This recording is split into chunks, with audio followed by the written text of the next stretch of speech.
Alrighty.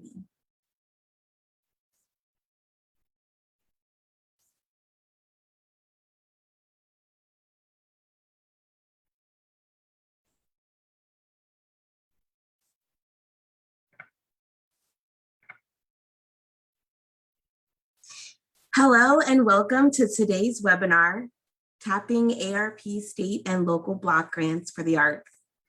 I'm Jarell Jenkins, Local Arts Services Coordinator with Americans for the Arts. We've got a great session today and we're excited to get started. But first, some reminders about today's session. This webinar is being recorded. The recording will be available for viewing on ArtsU in a few days and on Facebook immediately following the activity. A live automated transcript is available for viewing. To turn it on or off, press the CC or closed captions button at the bottom of your screen and then select Show or Hide Subtitle. This transcript will also be made available on ArtsU in a few days. Please submit your questions or technical assistance needs via the Q&A located at the bottom of your screen. Upvote a question by clicking the thumbs up button. Questions with the most upvotes will be prioritized during the Q&A portion. To those of you joining us on Facebook Live, welcome. Please share your questions in the chat of the live video. Resources for today's activity will be posted under the Resources tab of the activity page. I'll put that link in the chat for you momentarily. And so with that, I'm pleased to pass things off to Jay Dick, Senior Director of State and Local Government Affairs. Thank you, Jarell. Welcome to the Tapping the American Rescue Plan State and Local Block Grants for the Arts webinar, brought to you by Americans for the Arts and the Arts Action Fund. As you can see, we have a long list of very talented speakers that will be sharing their expertise with you as we go through this next hour and a half session, along with questions that are going to be at the end of the webinar here. So I will go through each of these folks and introduce them as they go about speaking. But before that, I want to set a little bit of a stage for everyone. So next slide, please.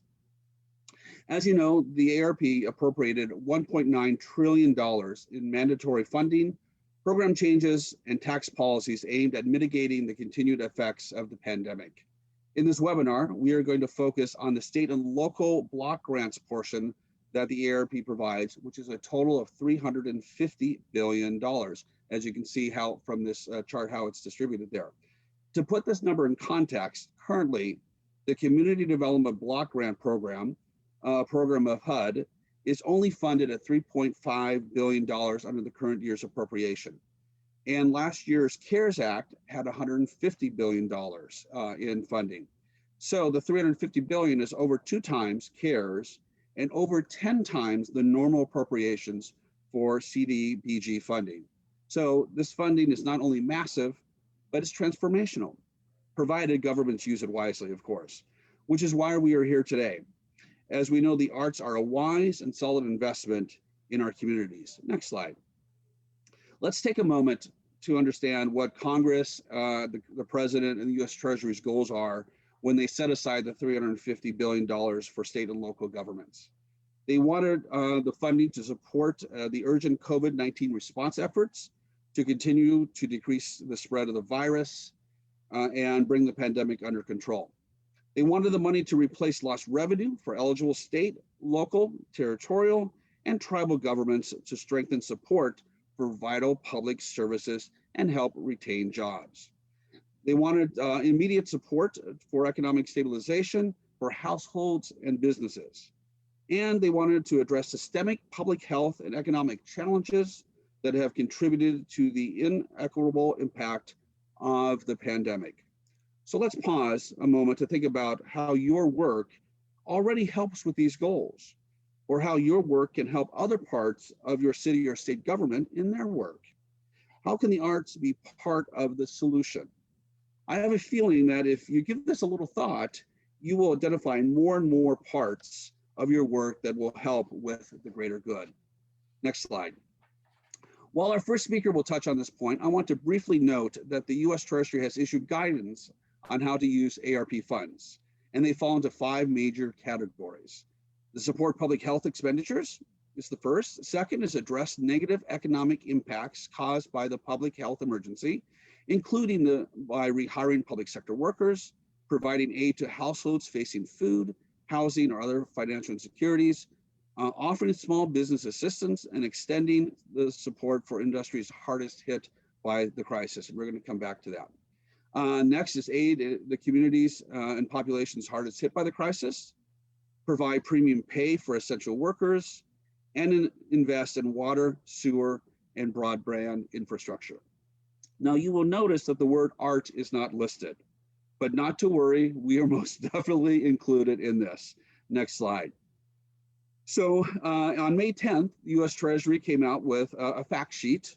And I want to point out under the second bullet of that fact sheet, the addressing the negative economic impact caused by public health emergency, that the US Treasury writes that funds are permissible to be used by, quote, speeding the recovery of the tourism, travel, and hospitality sectors, supporting industries that were particularly hard hit by the COVID-19 emergency and are just now beginning to mend. Similarly, impacted sectors within a local area are also eligible for support. So again, the word art is not listed, but again, that's okay, as the intent of the ARP most definitely includes the arts and arts organizations, as we are certainly a hardest hit industry. That is what today's speakers are all going to discuss: how the arts can qualify for ARP funding, and what activities or plans are already proceeding that involve the arts, along with some ideas of what you should be doing in your community. So with those introductory remarks, I am pleased to introduce our first speaker. Beth Keller is the Director of Public Policy and the Deputy Executive Director at ICMA, the City County Management Association, located in Washington, D.C. ICMA is a partner of Americans for the Arts and has been deeply involved in both the CARES Act and the ARP, and she's going to give us a great overview of how arts organizations can access ARP funding and participate in its goals of restarting the economy. Beth, thanks for being here, and I turn it over to you. Thanks, Jay. Pleasure to be with you all. And it's really a moment of celebration as well as planning. And this is a very well-timed webinar because right now is when we really need to be looking at our long-term plans. Next slide. Jay talked about the elements of the American Rescue Plan, and I want to point out a few details that he didn't mention. One of those is in the CARES Act, as terrific as that was, cities and counties did not get direct aid. They had to go through their states. And in many cases, especially cities, they were just simply waiting for a long time. And some of them did not receive access to the funds at all. So in that $130 billion that's allocated to local governments, 65 billion of it, half of it, goes to counties directly. And then 45.5 billion goes to what is defined in the law as metro cities. Those are the cities that have a population of 50,000 and higher, generally those entitlement cities that are part of the Community Development Block Grant Program. Then, I love these terms, we have non-entitlement units, and that really refers to cities under 50,000, or if it's a city above 50,000, for whatever reason, it's not an entitlement city. And these local governments, all cities, and other units, as they call them, because some of them may be special districts, they will have to wait for their states to give them funding. Whereas the metro cities, they have already, in many cases, received their allocation if they had filled out the necessary paperwork. Another distinction of the American Rescue Act is that it's for 4 years. Unlike the CARES Act money, we have a little bit more time to really plan for longer term investments and to really think through what we can do to transform our communities that might not be possible through some of the other federal funds that are more targeted. Next slide. Again, Jay talked about some of the eligible expenditures, and even with the CARES Act, we saw some cities, I'll just use one example. I know we've got many great examples coming in this group, but Mankato, Minnesota, for example, they had to close their event center. So like all closed venues, they had staff, and what could the staff do? The staff in that case was able to kind of pivot and start putting on programs to promote local artists and donation opportunities. They even set up a cooking class, online cooking class. So there was a lot of creativity and eligible expenses that were able to be covered under the CARES Act. That kind of approach can continue, and I think even to a greater extent, with the new American Rescue Plan funds. A couple things to just mention. There's a special emphasis in this American Rescue Plan on hard hit communities, even by census tract data. So where there's a disproportionate impact, there is going to be a clear preference given to those communities. Maybe a neighborhood that's really suffered from COVID or has other poverty indicators that make that a special focus. The other thing that I think is especially important for the arts is just a reminder that cities and counties can give grants to nonprofits. And so the earlier that you get into this conversation with your city or county government, the sooner you'll be able to have, I think, a seat at the table as this planning takes place. Last slide. So as we talk about terms like transformational, I don't use those terms lightly, but I do think this is a once in a generation opportunity to do big things. And I'll jump to the last point here, placemaking. I think that's where the arts can make a big difference. Our downtowns in many cases are really struggling because some of our retail operations, especially those small businesses, didn't really come through this particular economic downturn very well at all.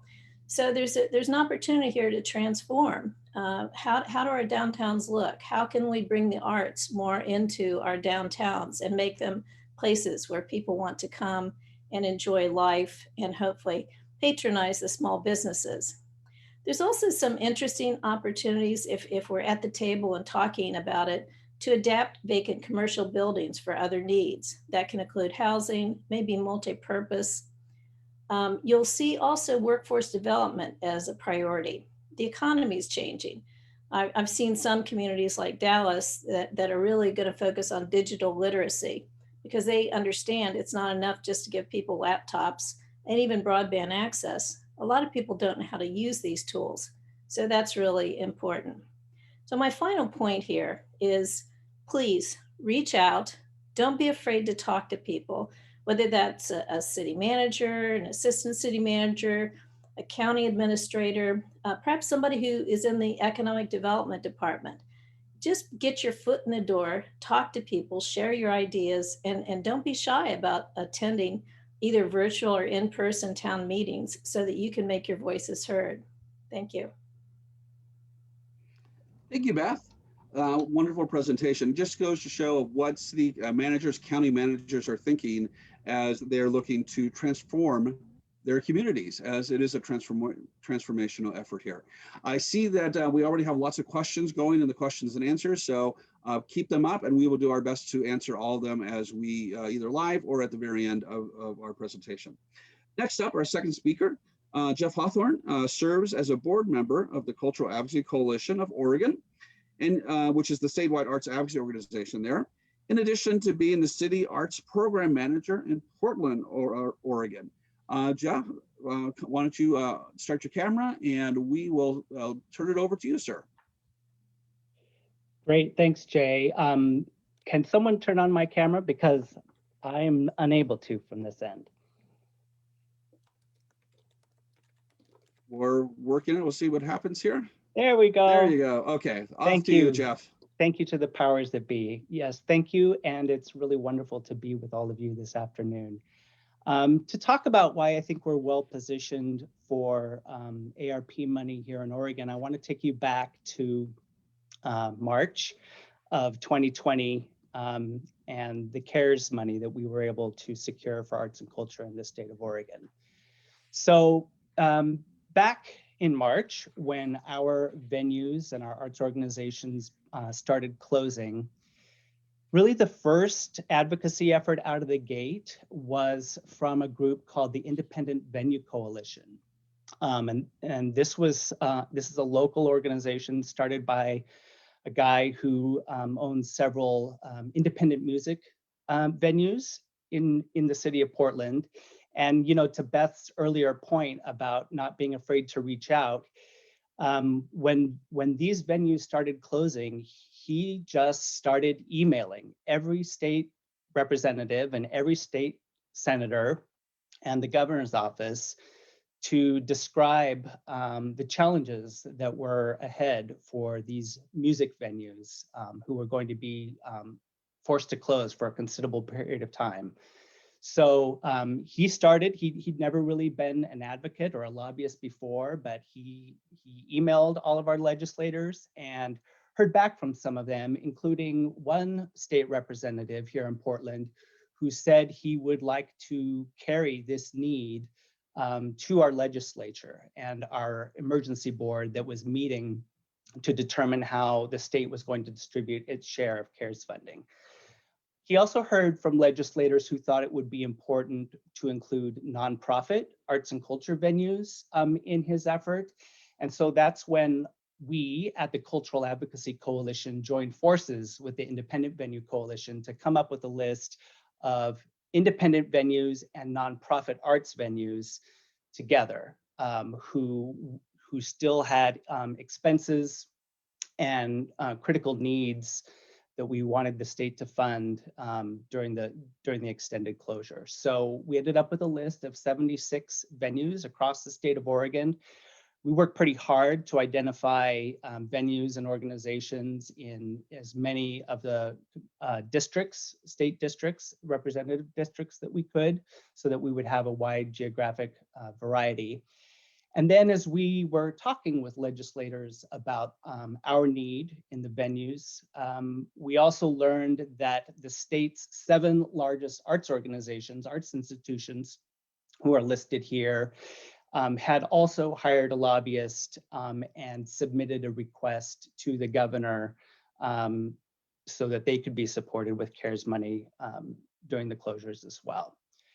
And what all of these efforts together yielded was a contribution from the state of Oregon for $50 million to support arts, culture, and venues across the state of Oregon. And the way that $50 million broke out was $10 million going to those independent venues and arts venues, 76 in all. They actually each received a line item in this package based on the needs that they had already articulated. $14 million went to the organizations who had lobbied on behalf of the anchor institutions.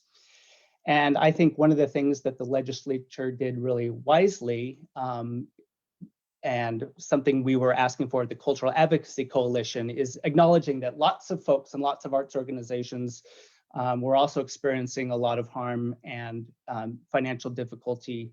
So they were able to set up a fund of $26 million that would be a competitive grant program through the Oregon Cultural Trust to receive applications from all the other arts organizations.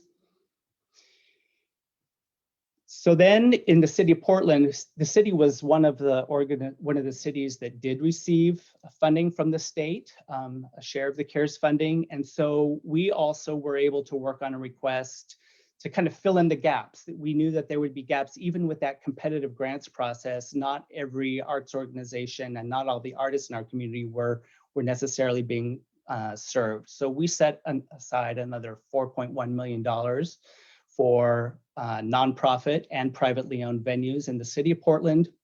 And we also earmarked $250,000 for artists who identify as Black, Indigenous, and people of color. The main focus there was to have the city purchase artworks from BIPOC artists. And that was a way that we were able to spend some of our local CARES money. So now flash forward to the current opportunity, and these organizations who had been lobbying independently came to realize that our request could probably be much more cohesive and strategic if we all work together. So we have been working together, and just last week we submitted a request for $100 million from the American Rescue Plan. And that package is designed to help arts organizations and independent venues recover over the next 18 months. Just wanted to share a few of the talking points that have been really successful for us in Oregon. These are the ones that seem to resonate most with our representatives and senators. One point being that the arts and culture community has experienced massive setbacks. They were the first to close and the last to reopen. In fact, many of them won't be open for several more months. We also like to make the point that all of these arts organizations are still very active in their communities. Many of them have pivoted to delivering their programs electronically, but ticket revenue remains pretty nominal, and we still all have bills to pay. So that seems to have been understood by the legislature. And we also want to point out that the state's funding package last year, as well as all the federal aid, has really helped and made a tremendous difference. So we want to be sure that we're thanking people for that. And now, even as we reopen, it's clear that revenue will remain below pre-pandemic levels for quite some time. We also want to acknowledge that there are other federal opportunities, including the Shuttered Venues program, that are sure to help many of our arts organizations, but we still need state and local funding to fill the gaps. So that's our package at the state level. Here at the city, we're also working to set aside some of our money once again to fill in the gaps. I think we'll be able to secure about $2 million for artists and arts organizations now. We're getting our money in 2 tranches. We have about $60 million to spend right now, and then we'll get another 100 million or so in several months. And the mayor's plan is to actually fold that second tranche of money into the following year's fiscal budget. So we would have one process to figure out how to spend all of our revenue in the city of Portland, rather than a separate process just to spend the ARP money. But we think we can secure $2 million. And again, we want to focus our funding this time around to fill gaps and really focus on those disproportionately impacted and marginalized communities. So that's my presentation. And when I'm done, I will put in the chat the link to the state package request for $100 million. Thank you, Jeff. That's wonderful. You've elicited a lot of questions in the Q&A box, so have fun over there. But that's excellent presentation. Great idea of how you've changed. You went from your CARES Act, where you were very successful, and how you're working on using that for ARP funding. So thank you so much. Our next speaker is Jenny Peterson-Brandt, who serves as the Arts and Cultural Affairs Coordinator for the city of Dubuque, Iowa. Additionally, I know her city is a really strong member of ICMA, so with Beth's organization there. So Jenny, I turn it over to you for you to give us a great overview of what's going on in Dubuque, Iowa.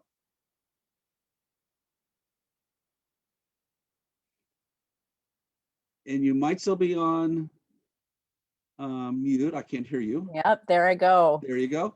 The Zoom faux pas, I was on mute. Thanks, Jay, and thanks everybody for having me here with you today. Hey, Jenny, I want to pause you 1 second. So we're seeing the speaker's notes too. So you might wish to go back out unless you want everyone to see your speaker's notes. No, I didn't. There really you go. Perfect. there. Okay, very good. We don't want to see quite behind the curtain quite so much there. There we go. Take there. two, Jenny. Thank you. Well, thanks again. I just want to keep thanking you, Jay. That's what this is all about. Like Jay mentioned, I am Jenny Peterson-Brandt. I'm the Arts and Cultural Affairs Coordinator for the City of Dubuque. My position, I work within the city's Economic Development Department. And I have had the fun experience of being with the city since July of 2019. So I sort of started my work just getting to know my job, and then COVID-19. So since many of you have probably never heard of Dubuque, Iowa, and if you have, that's awesome. And I encourage everyone to come visit us at any point in time. I wanted to give a little bit of a background of who we are and where we're located. So Dubuque is a picturesque river town. We have a population of roughly 58,000 people, and we are located right on the Mississippi River at the junction of Iowa, Wisconsin, and Illinois. We are one of the oldest cities on the Mississippi River, and we are the oldest community in the state of Iowa. We've long been a historical and cultural center with numerous historic sites, architectural historic districts, museums, arts and culture venues and organizations, 5 higher education institutions, beautiful parks, and miles of hiking and biking trails. We take a lot of pride in our masterpiece on the Mississippi River slogan, but note that we have come a long way in claiming that title. In 1983, our city had the highest unemployment in the country and had lost nearly 10% of its population due to the 1980s farm crisis. So bring on 2020, which has given us another opportunity to flex those resiliency muscles that we developed back then in response to the farm crisis. We recognize that what helped us build back then and what we see as the cornerstone of helping our community build back now is a firm commitment to community engagement, continued cultivation of public and private partnerships, and a recognition that arts and cultural practices are key to community vibrancy, quality of life, and economic vitality. Looking ahead to how we maximize American Rescue Plan funding, we reflect on projects based in people, planning, and partnerships that have gotten us to where we were pre-pandemic. So one of the projects I wanted to highlight today that I think will be one of the focal points as we look ahead in how the city of Dubuque uses American Rescue Plan funding and how it infuses arts and culture into its planning is our riverfront transformation. That in the late 1990s, the Dubuque County Historical Society, in partnership with the city of Dubuque, had created the America's River Project to redevelop a 90 acres of underutilized industrial brownfield property north of the historic ice harbor into a campus capturing the historical, environmental, educational, and recreational majesty of the Mississippi River. With additional phases to come, this overall effort to date has funneled $800 million of investment into Dubuque's riverfront redevelopment, establishing one of the country's nationally recognized riverfronts that also includes arts and cultural anchors such as the Grand River Center and Resort, the National Mississippi River Museum and Aquarium, and is home to the city's Art on the River Public Art Project. We're also looking at the historic Millwork District as a place where American Rescue Plan funding and our community's efforts will be going forward. This area of town, again, called the Historic Millwork District, has 100 million square feet of historic warehouse space that continues to be transformed into urban mixed-use development where new residents and technologies inhabit old spaces where arts flourish and green technologies are showcased. We see this as a key area of investment as we build back better from 2020. The city of Dubuque is also keen to continue empowering our arts and culture nonprofits and creative economy to do what it does best by providing support, connectivity, and investment in their work.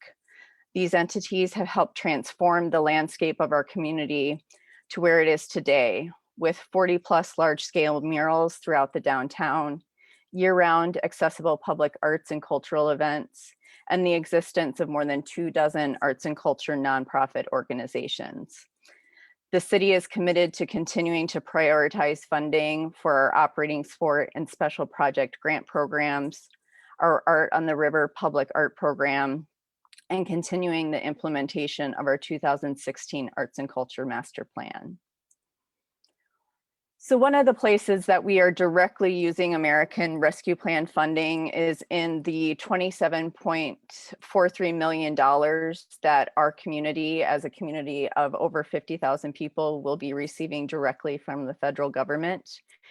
Some of the places that it's already been recommended that some of this funding will be going is to make up for revenue losses and to invest $1.8 million in parks, recreation, and green space improvements.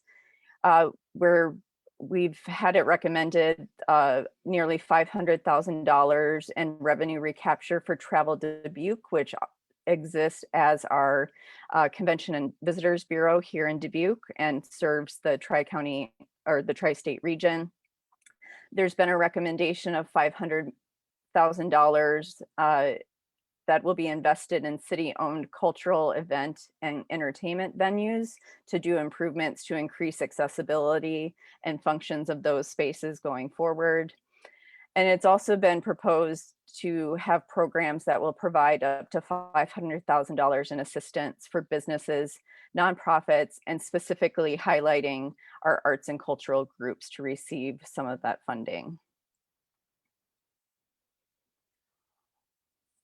We're also really conscious of the fact that guidelines for the breadth of how American Rescue Plan funding can be used, not so much in how it can be used, but the exact guidelines of funding opportunities and parameters of application processes, that a lot of that has yet to be determined.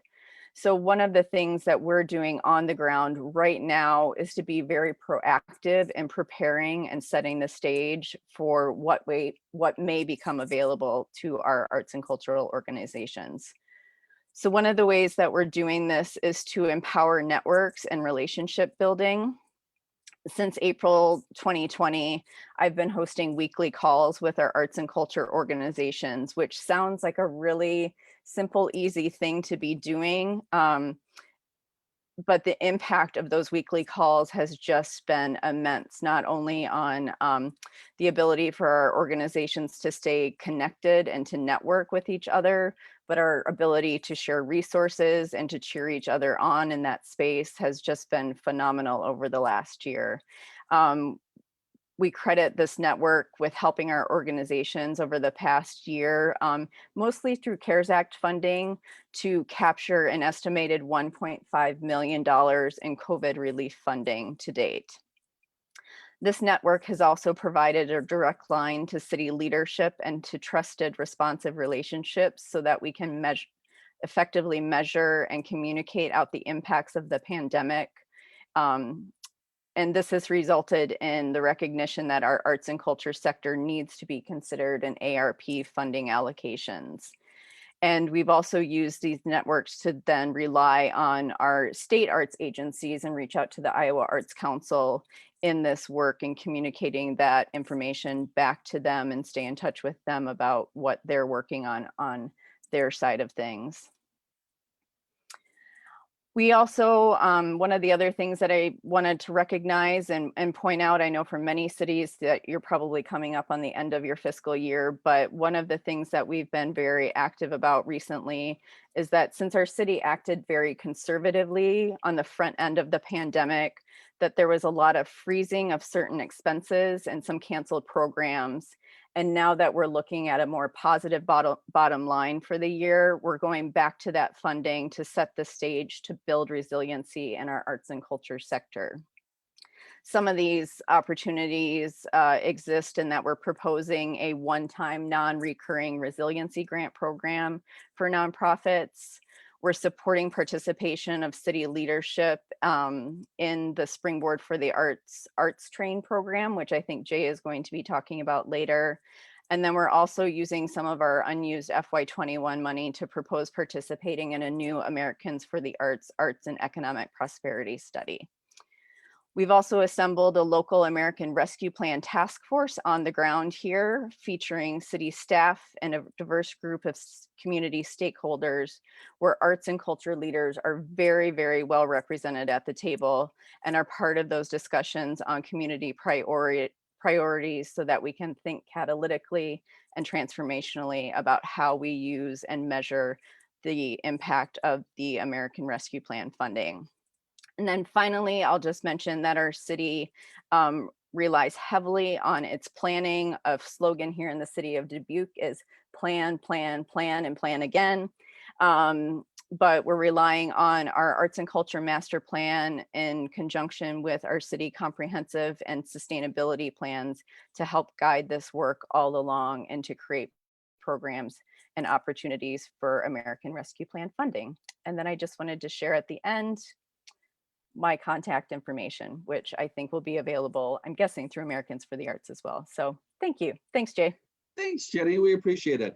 just goes to show that it doesn't matter how big or small of city you are, you can really take advantage of CARES ARP funding to be able to get out there and showcase what the arts and culture can do.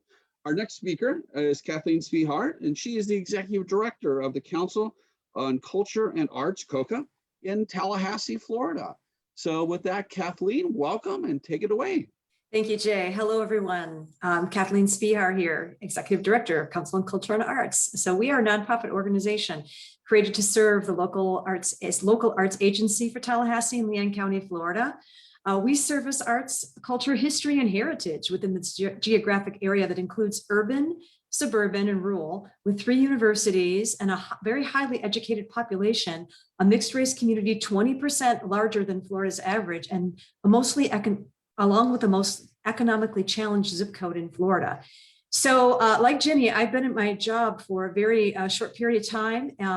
And I also moved to Florida right before the pandemic hit. So what I'd like to share with you today really is not only the latest about the ARP, but like any good series, a prequel will help you understand the whole story.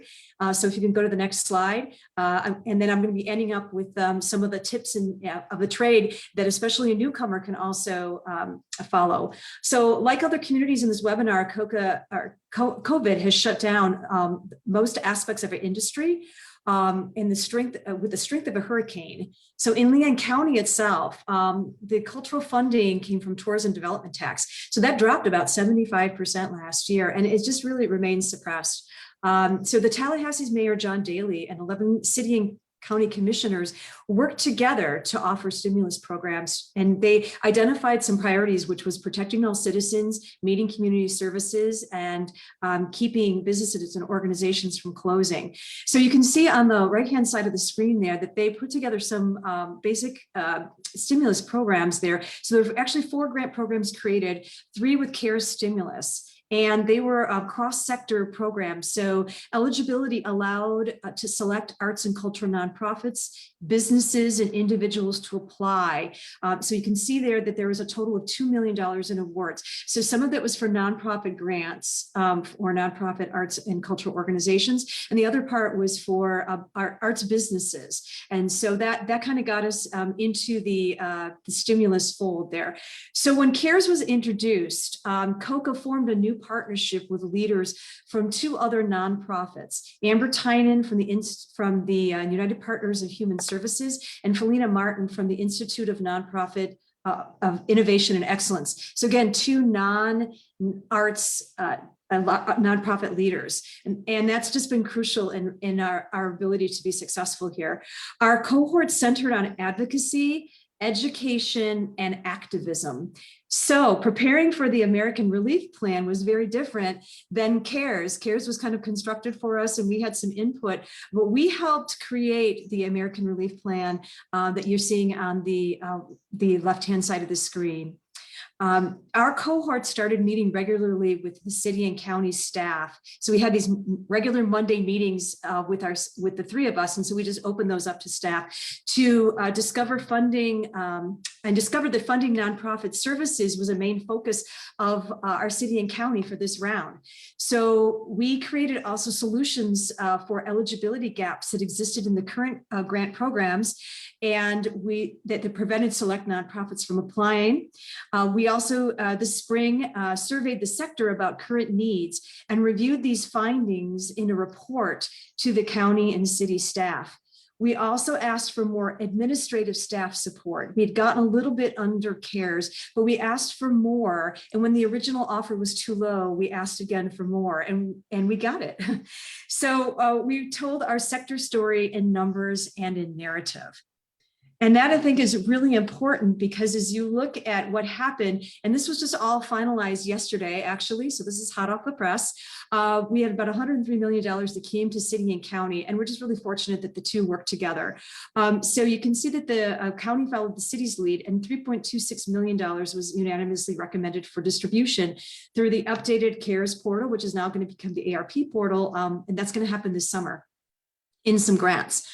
For the arts, this includes $3 million for nonprofit grants programs, and then access to also the $2.3 million for select arts businesses and entrepreneurship, Importantly, the grant application is changing.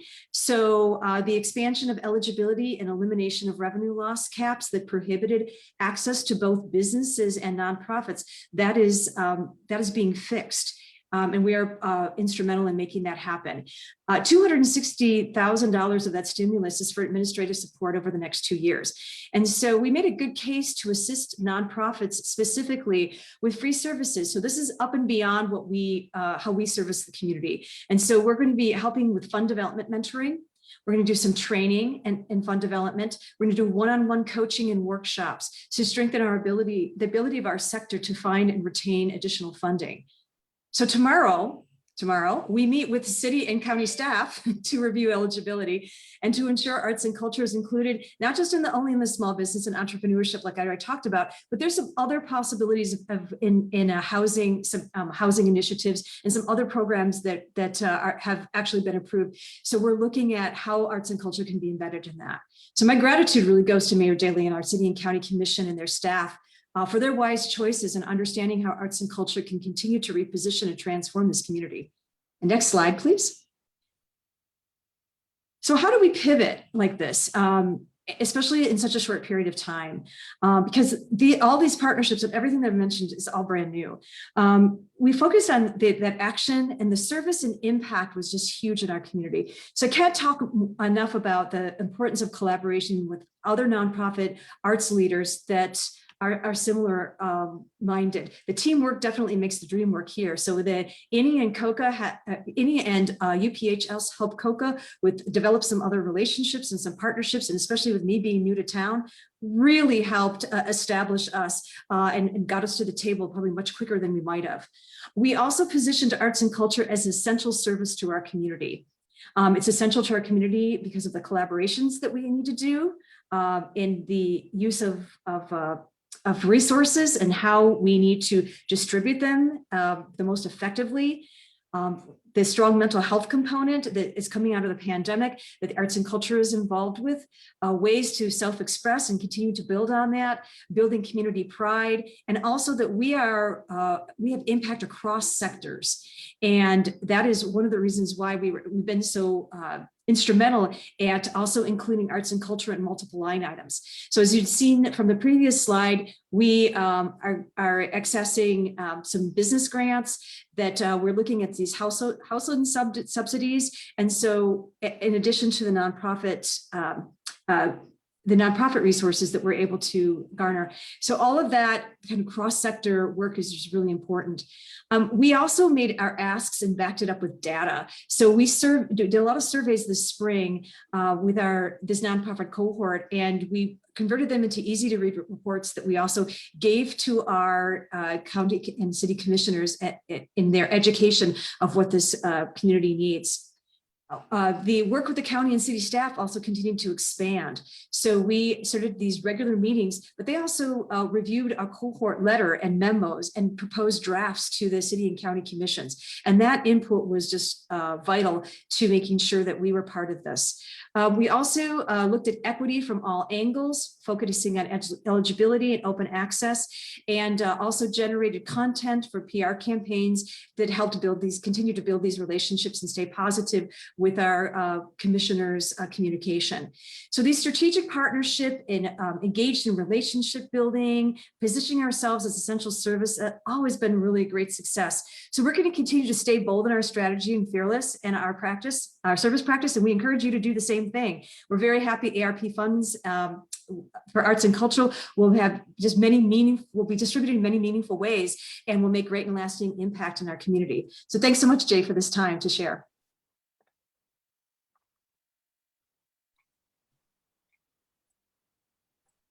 Jay, I think you're on mute. There we go. I'm sorry about that.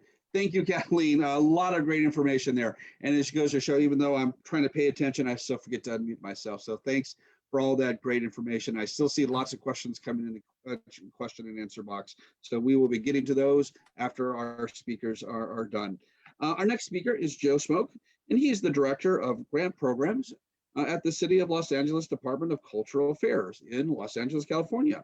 He works to provide grant support to Los Angeles' rich and diverse arts and culture organizations and individual artists. which is the core service provided by the Department of Cultural Affairs. So with that, Joe, thanks for being here, and I'll turn it over to you, sir. Great. Hopefully I'm unmuted. Good afternoon to everyone. I'm speaking to you from the unceded lands of the Gabrielino Tangva people in beautiful Southern California. I've worked for the City of Los Angeles Department of Cultural Affairs for 20 years. So I'm going to give you a bird's eye view of our LA story between 2019 and today, 2021. I'm going to specifically talk about the livelihood of our agency throughout that time period and our work to support the nonprofit creative sector. Let's see. Joe, you might want to, you're not in slideshow section, so go up and hit the green play in the upper right-hand corner, sir. Not quite that, there you go. To your right, sir. Where am I going? Go to the far right where it says slideshow, there's a green button. There you go, we're all set now. Now you saw my beautiful desktop. All right, so here's the bird's eye view of Los Angeles and our story. We're a region of 12 million persons. City of Los Angeles represents a population of about 3.9 million within that. We speak 80 languages and have a diverse geography of about 462 square miles. So we laugh sometimes that we're a mega city of many neighborhoods. Our majority commercial industries are aerospace, entertainment, product design, international trade, manufacturing, and music. And with our sunny weather and consistent buzz from our creative sector, we host 20 million annual non-regional tourists, and those are our pre-COVID numbers. So the City of LA Department of Cultural Affairs operates with 70 full-time employees and 200 part-time employees. Our annual operating budget is $18 million, and it's drawn from two sources: the city's tourist occupancy tax, which is our fees per bed, per night at hotels, and 1% of our commercial development comes through our public art division. DCA is primarily funded 77% through the TOT, through tourism, and therefore our budget crashed when tourism dropped 90% during COVID. Our mayor and city council recently authorized the use of American Rescue Plan funding to stabilize our operating budget, as well as to provide one-time $4 million increase for some job programs and some safe reopening activities. And I'll walk you through those as we move through this program. There's our operating budget. You can see we're made up of several divisions. We have a community arts division, which is the name for our facilities. Those are mostly youth education facilities that were given to us. Old fire stations and other city facilities that were no longer usable for their original function have been turned into youth art centers and theaters. And we manage over 30 of those, as well as 2 historic sites. The grants program is the program that I direct at $5.2 million. We have a robust public art program through funding on capital in the city of Los Angeles. And then we have 2 amazing divisions that support everything we do, our admin and our marketing. The grant program in particular is highly effective, and we are very adept at making sure that our city is aware of our metrics. So they invest in various categories. The predominant one is our nonprofit cultural institutions. We also grant $500,000 a year to festival producers, $250,000 to individual artists, $250,000 to international artists performing in Los Angeles. And then about 3 years ago, so just before COVID, we opened a fast grants program for pop-ups on streets and sidewalks. And that nimble monthly fast turnaround fund has been extremely important for us during COVID. And here's our metrics. We support more than 3,200 full-time, part-time, and occasional seasonal jobs in Los Angeles.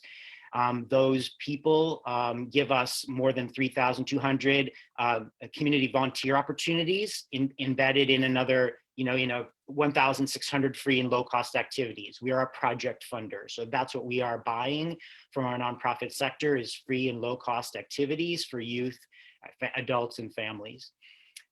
Over 2 million people are served by our grants program. Our portfolio is 350 nonprofit organizations of all sizes, emerging, small, mid-sized, large, and extra large. And we are really specialists at, keeping everything simple and focused on jobs. In our city, we don't have large questions about whether the arts are important, since our predominant industry is arts and entertainment. 6 in every 10 people in Los Angeles work in arts and entertainment. So we spend a lot of our time talking about jobs, and then we talk about equity. So also right before COVID, we started to build our equity funding. So we started to fund art workers at nonprofits that specifically work in more deserving communities where there's economic barriers, and that work only accelerated during COVID. Here's how we pivoted. Our entire community arts division staff was redeployed during COVID as disaster service workers. We worked at food pantries and COVID testing facilities and family centers, and people with health conditions worked from home as call center operators and contact tracers. The grants division, we turned our quick turnaround fast grant program, which was focused on streets and sidewalks and pop-ups. We turned it into a COVID recovery program. We just started running quickly with $600, $1,000 grants to individual artists who had lost gigs, wanted to pivot to work online, etc. And the same with our public art division. We moved immediately from large-scale commissions into these smaller commissions at $1,500 for artists to put up works of hope online. Our strategic planning during the same time period was, jobs, jobs, jobs. We were trying to push back on a hiring freeze in our city. We were trying to keep the corpus of our operating fund for our jobs. We wanted to demonstrate flexibility and value in our programs, which we did by these pivots.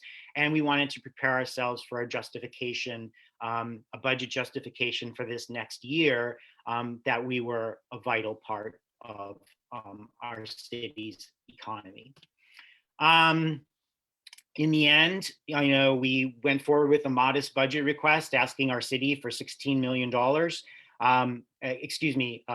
$16 million to keep going. We were willing to lose 10 staff members since we had some people who decided to retire and leave our agency, and their positions fell under a hiring freeze. And lo and behold, the city came back to us and said, we're gonna give you $21+ million of support, and we are thinking about unfreezing those frozen positions. And that's a testament to, here's where we are at. As of a week ago, all the numbers went up, including a $4 million increase, which is targeted to the grants program and to our job creation programs. So we are thrilled that we're on the rebound here, and we are thankful to our mayor and city council for increasing our grants budget. That $2 million is allocated to our small, mid-sized, and large institutions. We're giving them each $5,000, $7,000, or $10,000 to do safe reopening activities. They can spend that money on staffing, old staffing, restaffing, personal protective equipment, signage, whatever they choose. And then we're creating these new job programs. We're creating a youth and creative workers mural program for $1 million. And then a We Create LA, another sort of independent artist training program, kind of the WPA attitude about how we can get people back to work. So that's a little bit about, our city has already received $682 million of American Rescue Plan money. And we thank you, the federal government, for supporting states and cities and tribal governments. And, we're happy that our city in its wisdom took $22 million of that to backfill our operating budget and to, in fact, push us forward with these increases. So that's it, and I will join the Q&A later. Thank you, Joe. There is a lot of Q&A. I know Nina's going to have her hands full as we get to the Q&A section of this webinar here. Lots of great questions. Thanks, Joe, again. Our next speaker is Alicia Kittner, and she is the president and CEO of ArtWave in Cincinnati, Ohio, where she's been there since 2014. Alicia, take it away. Thanks so much, Jay. Did that work? It did. Yes. We can hear you. Yay. All right. It's nice to be with everyone today. I'm Alicia Kittner, president and CEO of ArtWave. Are you sharing? Hey, one quick question. Are you sharing your PowerPoint? Yeah. Did it not come up? That I don't see. So you need to share your screen. Still not there? I did not see it. This is Marissa, if you come back into the Zoom window and click the green share screen button at the bottom of the screen, and then select the PowerPoint and then click the blue share button. Yep, there it is. Works? All right. Sorry, everybody. So ArtWave is the private sector fundraiser, planner, promoter, and convener for the arts in the Cincinnati region. And unlike many of the other presenters today, we have had no history really of partnering with our government officials. We have existed for nearly 100 years as in very comfortable silos, shall we say. And every year the ArtWave Community Campaign raises about $12 million from tens of thousands of individuals across our 17 county region. And we can invest about 10 to 12 million a year in our arts ecosystem. This is done with the support of our elected officials. In fact, they contribute to the campaign through their own workplace giving initiatives. But as I said, we've had no history of actually collaborating on grant making programs. But of course, when COVID hit, we knew that we needed to quickly pivot, as everyone did. And we were right in the middle of our 72nd ArtWave Community Campaign. We pulled all of our advertising and other kind of materials in the community and replaced it with a campaign that focused on our empty venues. And because we had really no history with public support of the arts through taxes or line items in the operating budget, we really felt like we needed to galvanize our community in a very different way. And so we ran these ads from March until, well, the end of summer. And as Jenny said in Dubuque, one of our practices in Cincinnati is also to convene the leaders of large arts organizations on a weekly basis. And this was really important to creating the trust and collaborative atmosphere that ultimately made our public advocacy successful. As the CARES Act became more concrete, and our city, Cincinnati, and also Hamilton County, in which Cincinnati resides, both government entities received separate CARES Act allocations. At that point, we started actually asking the public to show their support with a sign up petition kind of campaign. And in relatively short order, through social media and our website and print media, we gathered over 2,500 signatures in a matter of days, and were able to do a full page ad in our daily paper that laid out the case for public relief for the arts now. And it was co-signed by me and about 50 other arts leaders. And that letter had a ripple effect across the state of Ohio, and even got a personal response in a letter from Senator Sherrod Brown, which was really, really cool. That was sort of the start of a conversation with both the city and the county based on kind of this proof point of public support that led us to first a traditional grant making program that rolled out last summer, with the City of Cincinnati and ArtsWave support for Black and Brown artists project grants that were fairly significant, about $270,000 in total, and then $200,000 through the CARES Act for independent artist relief for City of Cincinnati artists. And that went to about 100 artists in a process managed by ArtsWave. And then we were able to use that as a proof point and ask Hamilton County to provide relief for organizations which weren't attended to in the city funding. And we secured $3.5 million from the county for arts organization relief for lost revenue. And by the time we were able to divvy that up based on budget size and proof of losses, it was about 61 organizations that benefited. So now we have shown our elected officials and our arts leaders and our community and the ArtsWave Board of Directors that there is a way for ArtsWave and government to partner.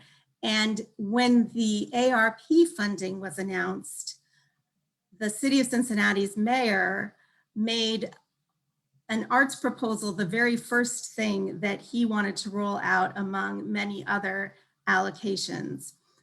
And I want to just back up and tell you a little bit more about how that went down, because, you know, again, with an organization such as ArtsWave with no history of partnering with the city, we've learned so much and kind of bumbled our way through. The mayor's original proposal, his initial proposal, was for $11 million in several categories: $6 million for performing arts relief, $4 million for several different projects, and $1 million for free public performances. And before he announced this, he asked me and ArtsWave if we would administer this money. And of course, we were well set to say yes to do that.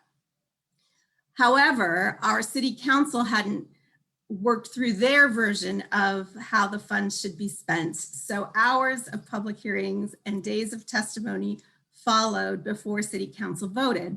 And because we were concerned that the arts might end up at the bottom of the list as other things were sifted through, very legitimate other issues, of course, the arts sector began advocating quietly with city council members individually for not just 11 million, but 3 times that, actually 10% of Cincinnati's total allocation of 270 million. And that was a little bit audacious. It didn't change the structure of the mayor's proposal, but it was a way to start a conversation with city council members about how ArtsWave would prioritize a block of funding were we asked to administer it. And so you'll see that not only was there organization relief, but there was also prioritized artist relief, an acceleration program for artists and arts organizations of color, an infusion of arts into neighborhood programs so that we were really hitting neighborhood art centers and neighborhood organizations that were in perhaps underserved communities. And then project grants that would really elevate and celebrate our community's restart, followed by some youth employment apprenticeship programs. Ultimately, this plan was not successful, but what it did was set up a conversation that we'll continue to have about embedding some of these ideas in the city operating budget in future years. Concurrently with that, over the last month or so, Hamilton County introduced its process for determining how to spend the ARP funds, and the county's getting about 60 million. They asked nonprofit leaders for input from the get-go, and ArtsWave was able to specify high priority areas that weren't being addressed in the city ARP allocation. And that includes rebuilding our arts workforce with funded apprenticeships and internships, which were cut originally. So altogether, when the Hamilton County's proposal is hopefully approved, we will have managed and directed about 14 million in CARES Act and ARP funding on behalf of the city of Cincinnati and the Cincinnati region. So we're very excited about the future, as well as the immense power that these dollars will afford our community. Thanks. Great work in Cincinnati. Excellent job. A good model for a lot of people to work with. We have one more speaker before we get to our questions.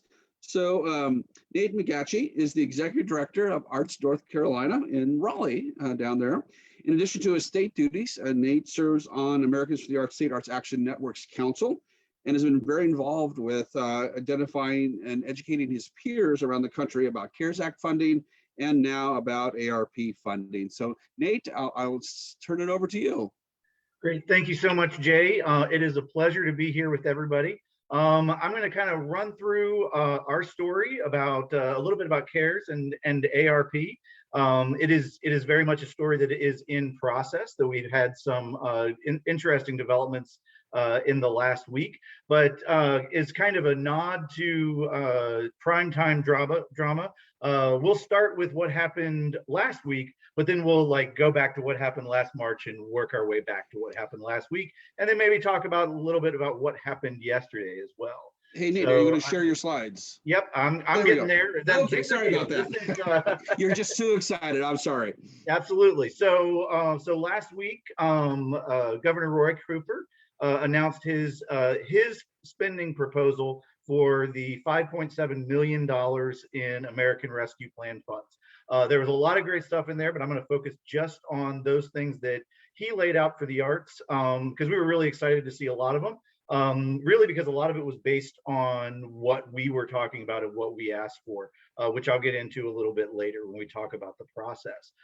He came out with $20 million for arts recovery grants. So those are things that could be used for relief funding and financial stability, as well as reopening and recovering and coming up with new projects to sort of move the arts forward. So very much touching on the 3 R's of ARP funding that we've been talking about in North Carolina, which is relief funding, making up for all those lost funding, reopening, being PPE or plexiglass barriers or cleaning supplies or all of those things that you need to go from being closed to being open. So relief, reopening, and then recovery. What we need to sort of move forward into the next phase of our development and get us back on track. So $20 million for arts grants completely fell in line with that. We also saw $2.25 million each for our 2 state run arts facilities, both the North Carolina Museum of Art and the North Carolina Symphony, with some specific things that they were going to do with that money towards reaching further out into the state. $8.5 million also modeled on that same recovery grant model for history, science, and libraries. So you can see 700 arts organizations, roughly 300 history attractions, 200 different science organizations that we're going to see, as well as 84 library systems. So this was all through the Department of Natural and Cultural Resources. But then also as part of this $60 million package was $10 million that went through the Department of Commerce for film. Not just for infrastructure such as studios and sets and equipment infrastructure, but workforce programs that were named not only in outside in the professional world, but really workforce development programs in the community college and university systems in North Carolina.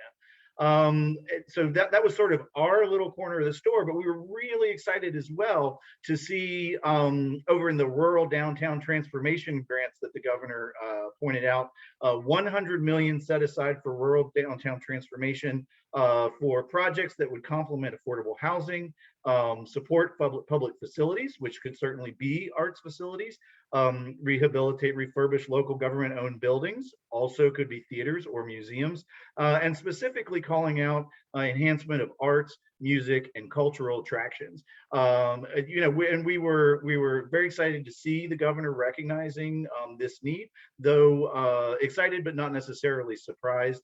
The North Carolina Arts Council has a long history with the SMART Initiatives grants, which is a kind of a downtown development and creative placemaking grant program with programs such as the Vala Simpson Whirligig Park, as well as Kinston, North Carolina, and a lot of other communities that have really redeveloped their downtown specifically around these creative industries. So yes, we were excited to see the funding that the governor proposed and to advocate for that and continue that conversation as this will eventually move to the North Carolina General Assembly and they're going to have their say and hopefully we come up with a plan. But really this also created a roadmap.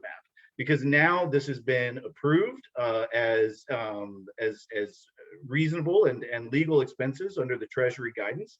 It's got the governor's seal of approval. So now we also know, because it's the same guidance for local funds, for county funds, for city funds, as it is at the state level, that we can see the same kind of recovery grants from the county level and the city level. We can see the same kind of infrastructure and workforce development programs for all sorts of types of projects at the county and city level. And we can also see these sorts of downtown development programs as well with creative placemaking. So kind of stepping back a little bit to work you through the process, I think this really all begins in how we approached our CARES Act funding at the state level. And that really informs how we went about talking about our ARP funding, and also overlap that with our budget proposal, because in North Carolina, we were having to do both of those things at the same time. But way back in April, shortly after the pandemic sort of changed everybody's life,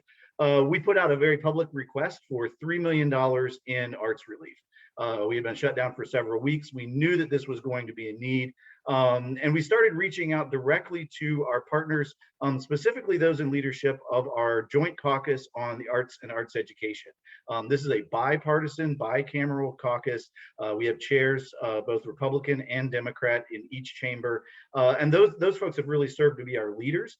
And typically about a third to half of each chamber is a member of the caucus. So we leveraged that caucus in order to reach out to them right in the height of the pandemic, when everything was going sideways, and call on them to be supportive partners in the arts. And then, of course, we did what many people did. We launched a grassroots email and letter writing campaign to make sure that every legislator at the General Assembly was contacted, but particularly calling on our caucus partners. In May, we had some great support from those from the House caucus co-chairs that put out Bill H. 1068 that then was duplicated in the Senate 2 days later, S 738. Both of those mimicking exactly that $3 million in arts relief, and calling for it to come from the CARES Act relief fund. At this time, the idea of accessing those CRF funds, everybody was trying to figure out which way was up. And so this sort of gave us some definition and gave something for us to center our advocacy work on around those bills. We knew that they would never get passed as separate bills, but it acted as a great lightning rod for our advocacy. So we had something to point to so that legislators could write that down. Yes, 1068, I can be supportive of that. After a summer of advocacy on the CARES Act funding, the governor's proposal came out. And keep in mind, it is a Democratic governor with a Republican-controlled legislature, because that certainly is something that weighs heavily as we move through our process. He suggested an allocation of $10 million with that CARES Act coronavirus relief fund spending to go to nonprofit arts organizations across all 100 counties. Also suggesting that we utilize our the network of local arts councils that we have across the state to subgrant and distribute those funds. Fast forward a few weeks, in September, early September, the North Carolina General Assembly approved a spending plan for CARES Act that was $9.4 million in relief for nonprofit arts organizations, excluding 2 counties that have received direct funding from the CARES Act, our 2 largest counties. But those local communities invested millions of dollars in their arts community as well. So real quick, as we move into the 21-23 state budget process and ARP arts funding, we have a 6-month session in North Carolina, at least, started back in January. And we were dealing with a process where we had a $4 billion budget surplus.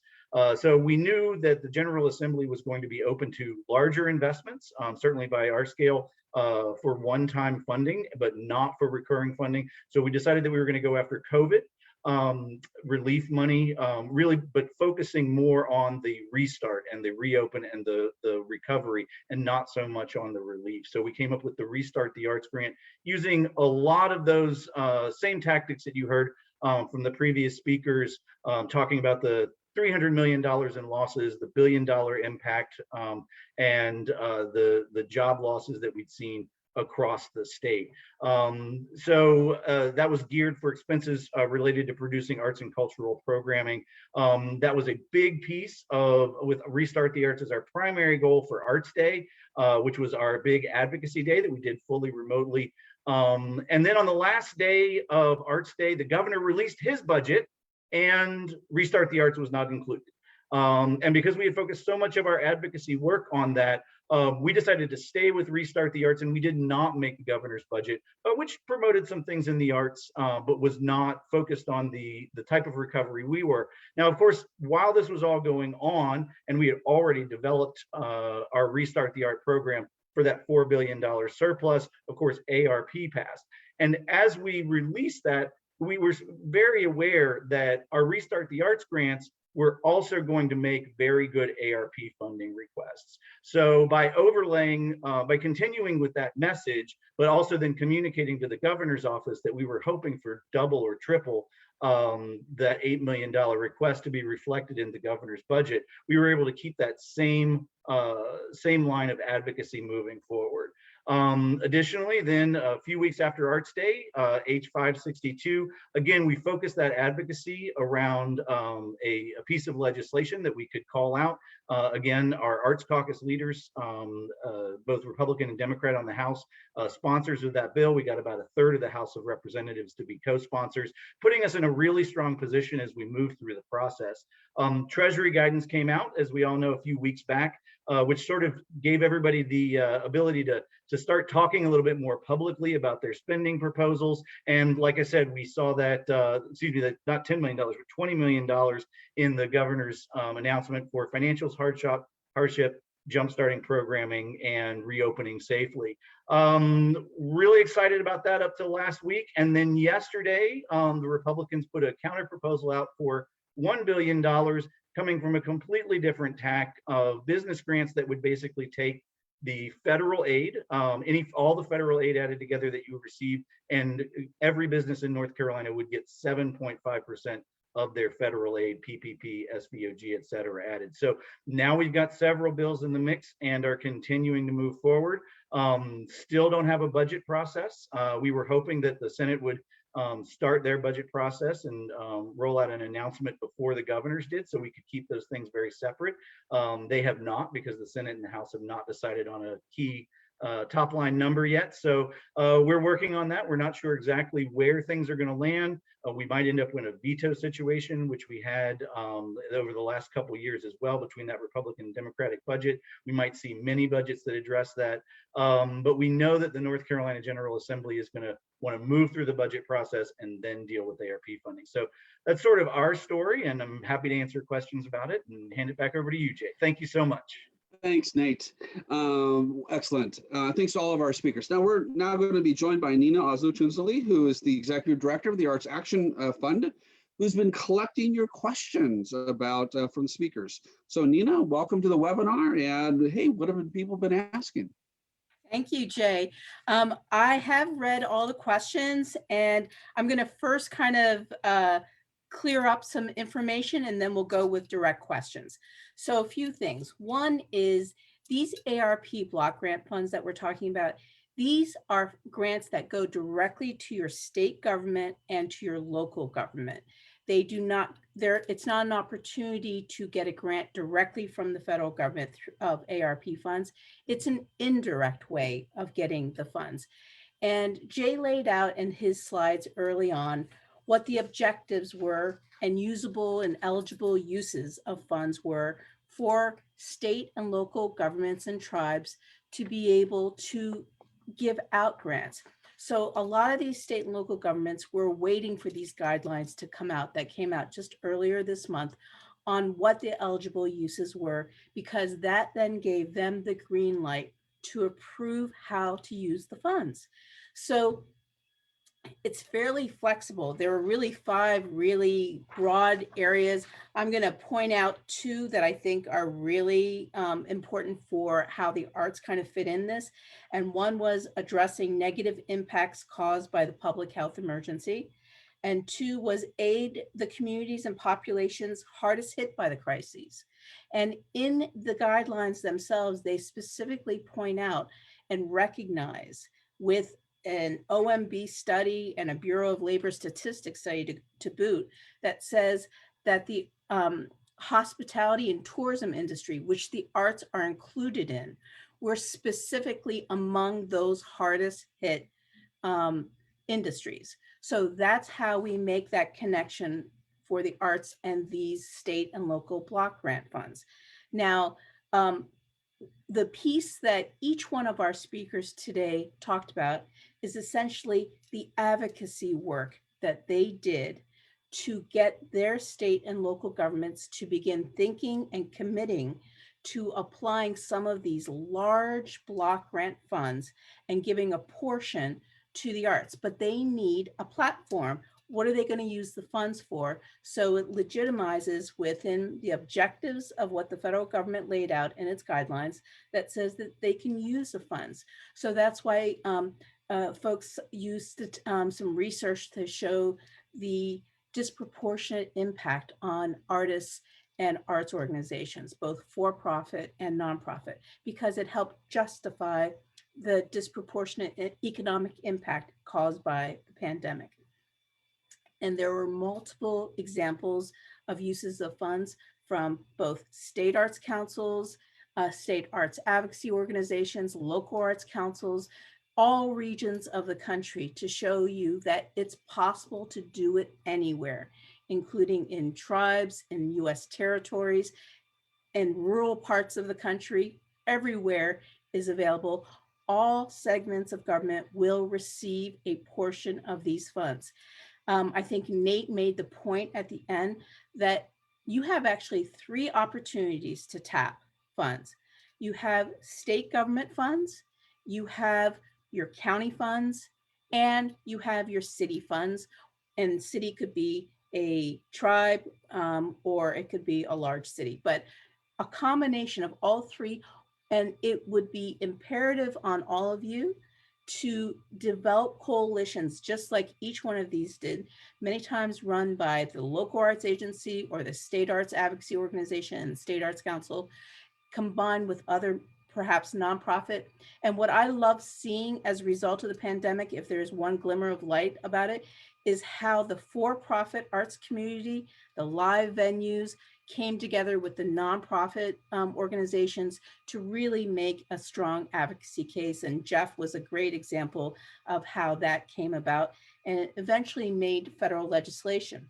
A lot of folks in the Q&A were asking questions that seemed to be confusing between shuttered venue operator grants that is run by the Small Business Administration and the programs that were talked about today. The shuttered venue operator grants is a direct grant from the federal government to arts organizations run through the Small Business Administration, which is a federal agency. This should not be confused with these ARP funds. Now, Jeff talked about doing essentially a mini version of shuttered venues in both Portland and in the entire state of Oregon. That's terrific, but that is in addition to the federal funds that those same live venues can get through the federal government SBA shuttered venues. So one does not negate the other, they can coexist. I wanted to kind of share that, and I wanted to also highlight that some of these groups here are nonprofit organizations. You do not have to be a governmental agency to be able to make a case to your federal government, to your state government, to your local governments, to your county governments, that a portion of the arts can be used and can be a re-grantor of those funds. In the legislation for ARP specifically, it cites that nonprofits can be a re-grantor of these state and local block grants. It was unclear in the CARES Act, and some were still able to do it, but when it's not clear, many conservative governments chose not to allow nonprofits to do it. And now there's a full green light that nonprofits can be a re-grantor. So you just need to work within your community on how you're going to go about it. So with that as my kind of cleaning up of probably about 50% of the questions, I'm going to go into the first question that was from Maggie Davis. And she wanted to know specifically now, what kind of federal guidelines did you have to kind of match and pair up with your proposals to show your state and local governments that this is an eligible thing to do? Or was it a soft sell and they are the ones who do the work? Does anyone want to start with that answer?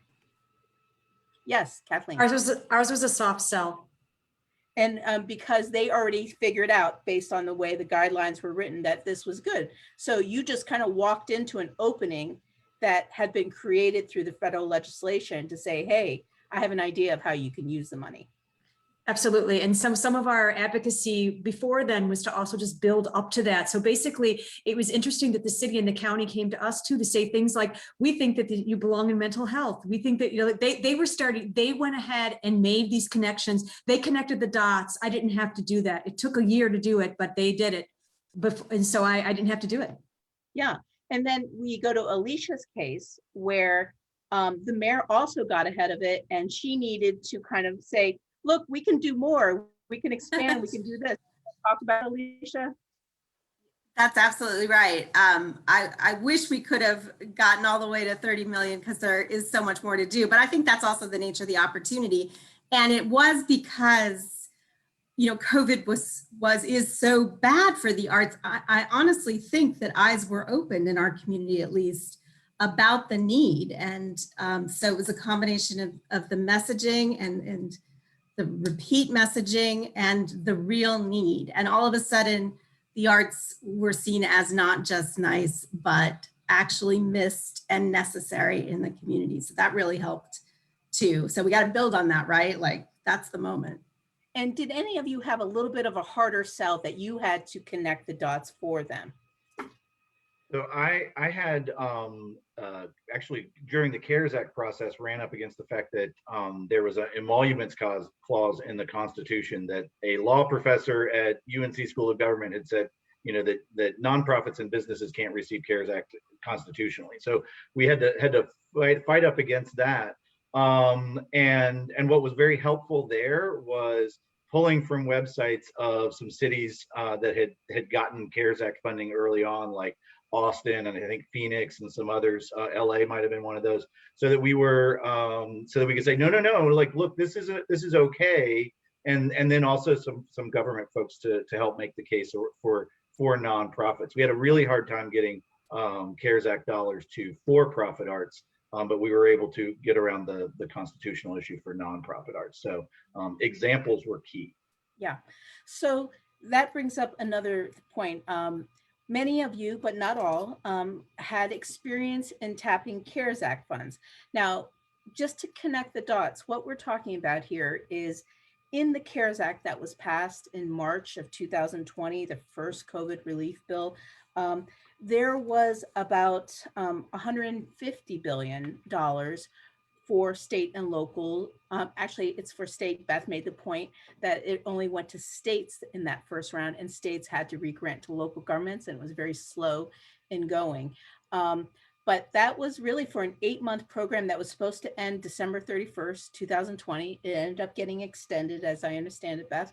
But what's important about that is that was the first experience of groups advocating to get a portion of that block grant for use of the arts. And Jay has documented lots of examples.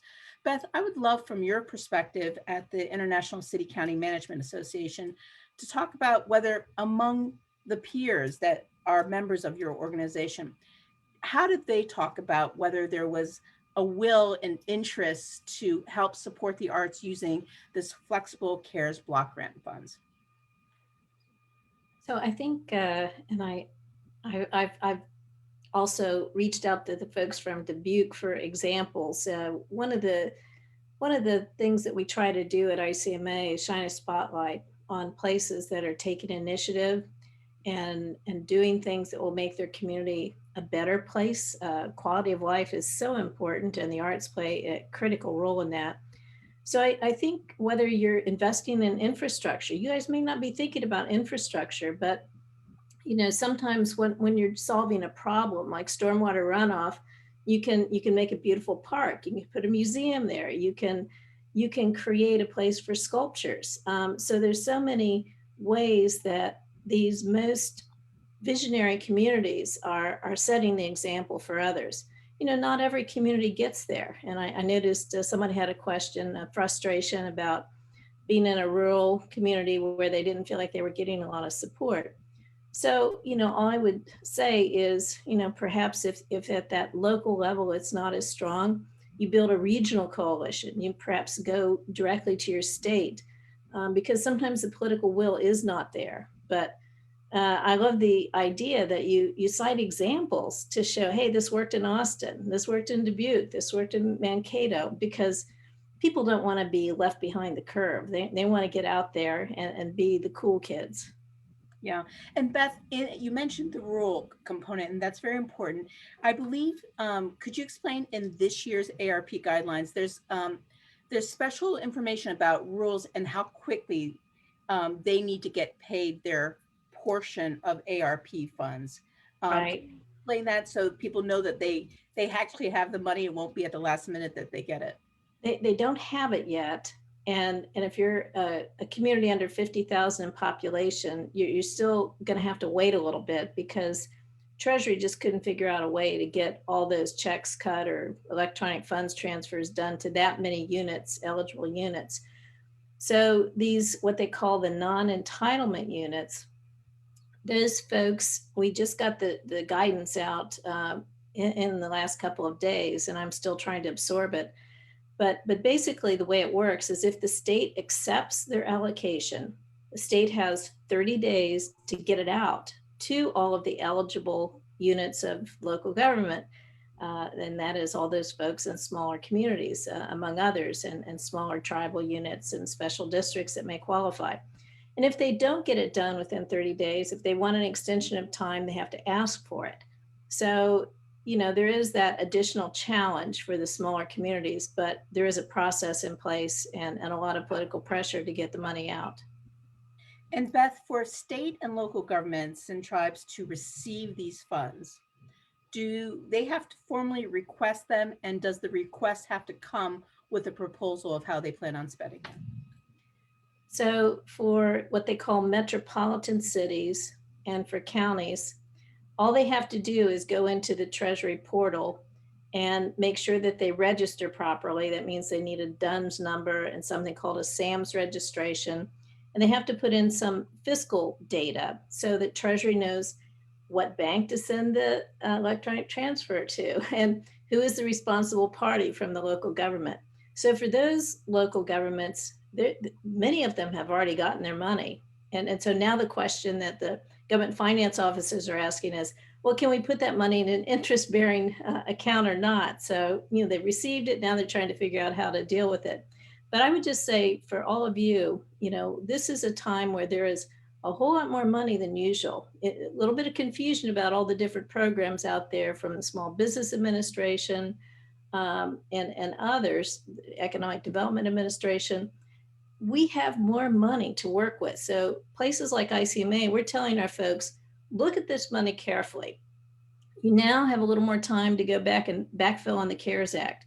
So do that before you use your American Rescue Plan money, because the American Rescue Plan money is even more flexible and it's spread out over 4 years. So we're trying to get people to think strategically about which pot of money to use for which purpose. So it's a big planning time, and that's ideal to start having conversations with your local leaders.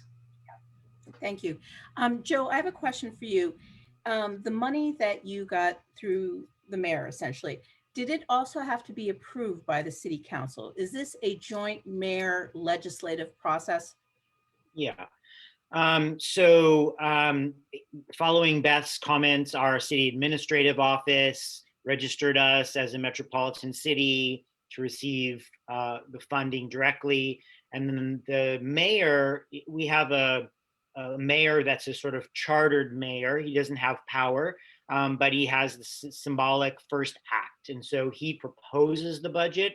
and then our city council of 15 members goes into 30 days of debate. So we essentially run our advocacy at the top, and then once everyone sees the first draft, we run 15 more mini episodes to make sure that we can understand the alignment of what people are in favor of and what might need to be changed.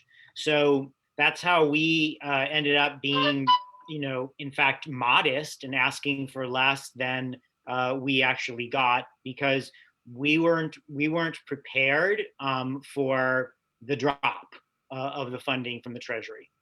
And can I ask any of you if all of the funds that you've described today, are they just for 2021, say the 21-22 period, a one-year period, or were you able to receive a multi-year commitment?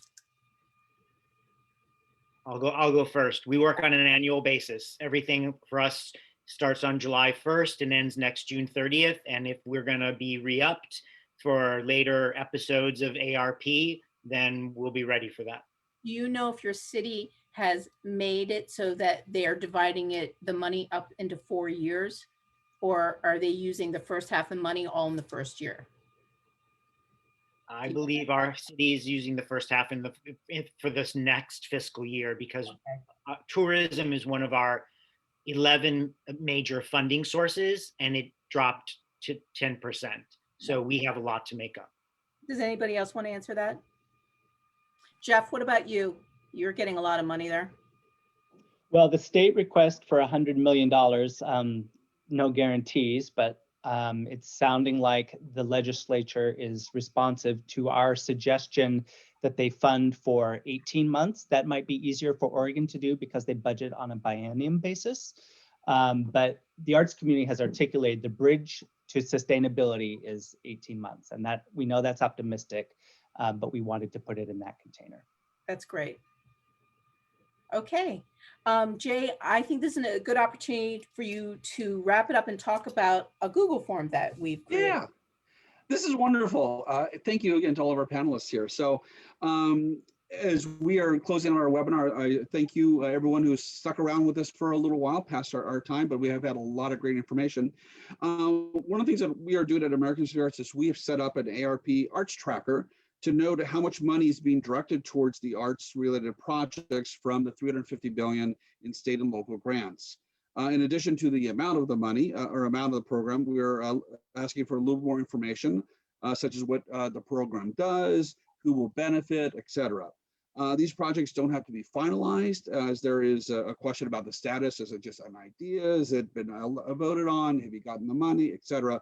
So we just are encouraging everyone to go to our tracker there, and you see a website there on the website, and we will send this out to everyone too. But it's our hope is, in addition to keeping track of funding on how much money is being directed towards the arts, but which programs are the most successful. So arts organizations can use this information to help them design their own programs. So we're asking you, and we're going to be sending this out wide and far to the field, to take a moment to fill out this form if you have a project that works here.